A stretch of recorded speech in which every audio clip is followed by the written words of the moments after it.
At the beginning of the pandemic, Shopify came out and said they're going to amp up their 14-day trial to 3 months. If Tony Horton can get ripped in 90 days, imagine what you could do with the dropshipping store. At least that's what I told myself. If you've listened to the podcast, you know that I have had an interest in dropshipping and have done some research and have prepared to launch my store. And this 3-month trial, that was the catalyst. I went all in, baby. So this is that story. This is the story of how I made a dropshipping store and how it did terribly. It absolutely failed, but I learned a ton, and I'm going to tell you why it failed. First of all, let's take a look at the site. I started selling bike lights, and you gotta admit, it's not a bad looking site. It's pretty neat. It's clean. I got some high resolution images. I got multiple images, multiple views. I made my own logo there. I got about 3 reviews. We got the products here. I got a whole product page. I had 3 of them. I probably would have added more if the store had done better. I felt like I had a good description. I was engaging the customer by asking them a prompting question. The descriptions were good.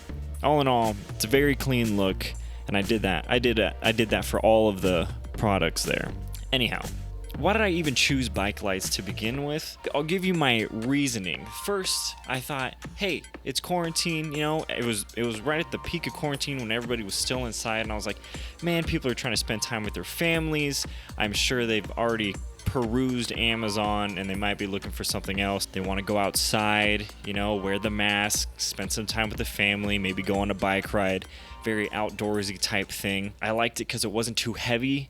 I liked it that it wasn't too fragile. And I also, just from doing my research, realized that you want to go with kind of a cheaper product when you're just starting out. So this was under $4. Most of the bike lights that you saw there were between 50 cents to $1.63, I think was the max. So that being said, the profit margin was pretty solid. The supplier had good reviews and seemed like they're fairly reliable. Didn't have any branding on it, so I could do all of that. So I was thinking if this thing does end up scaling out to some degree, I could put my own brand on it. It's not like, it's not going to be shipped to the customer and have somebody else's logo on it. They're like, what the heck is this? And I thought it catered to a passion. I thought I could actually market to people that enjoyed bike riding. Maybe somebody got into quarantine bike riding and it became their new hobby.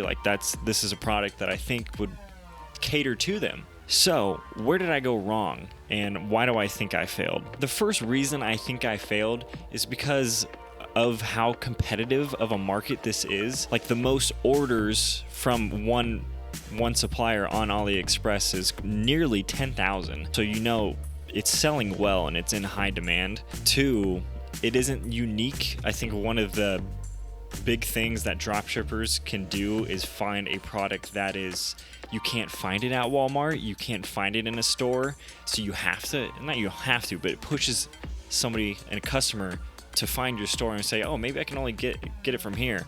And that's like a rule of thumb of don't buy a product that can be found in Walmart. The next thing that I want to show you is how I ran my Facebook ads. I think also played into why the store itself failed and wasn't profitable. The first campaign that I ran was very bland, I guess you could say, and especially in such a competitive market, it's tough to distinguish yourself, because the thing with marketing on Facebook is you're just trying to get their attention. You're just trying to snag their attention long enough so they stop scrolling and hopefully they click on your ad so you can convert the sale. But if you can't even get them to stop scrolling, forget about it. Nope, you're not going to make any sales. And so my first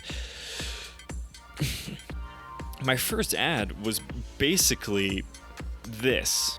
It was basically just a high-res image of the light, and I had the description that was already in the product description there. Granted, I think I did do a couple things right. It took you straight to the product, and it was clear, and it was communicating what it was. It was just boring, I had to choose whether to get my bike lights from this one boring ad with just the image versus somebody with maybe a more professional video or just anything a little more flashy and eye-catching. I probably would buy it with them. But I recognized that. So in my second campaign, Also, I think I ran the first campaign a little too short. I only did it for a week, but also it wasn't working. There was no reason to scale it or anything like that. Secondly, on my second campaign, and Facebook actually disabled my ad account because I didn't follow their guidelines, and I don't know which one I broke quite yet, but I have some theories and I requested information from them. I will say the ads were much better. I think I did fine on targeting my audience both times I did my research, and mainly targeted men, and I targeted men that had an interest in cycling. Anyhow, I created these ads, which are a little bit cheesy. Some of them, I think that they were more eye-catching, but then I got even more creative with it and started tailoring to the safety side of bike lights and getting these images of bikers getting hit by cars, which to me, that's going to grab your attention if you're scrolling. You got the little red circle and the red arrow, a little clickbait-esque. That's going to grab the attention. I also saw that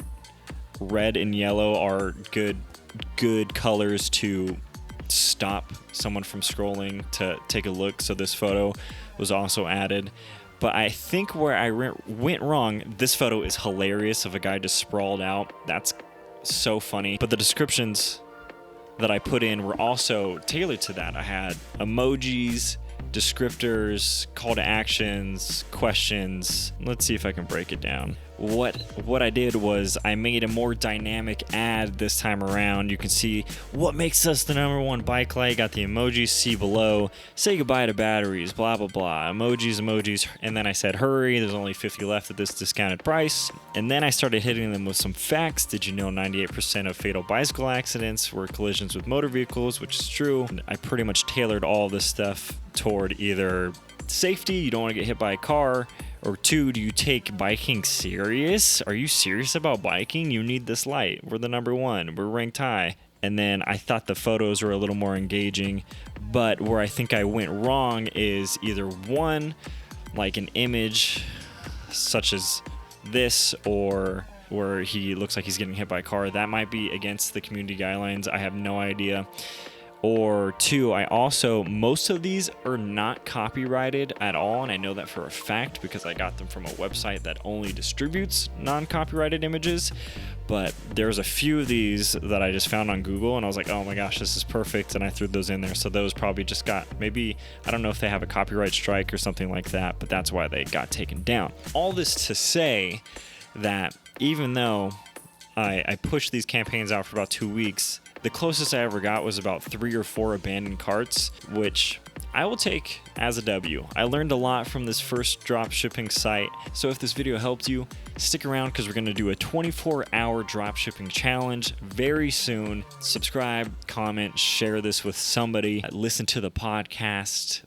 Go on nicholasnatali.com/shop to get some merch. I care about you. You are loved. And let's figure out what we can do with Shopify dropshipping, baby. Let's go. Goodbye. I let it flow, I get my drip on. Swing kicks, I'ma slip on and dip on. Yeah. I flip a switch, I get my drip on.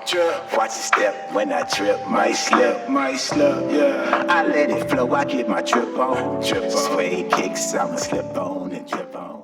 And then I also want to do a video where we take only Instagram ads and influencers, so influencer marketing, and we compare it to Facebook ads, and we do a comparison that way.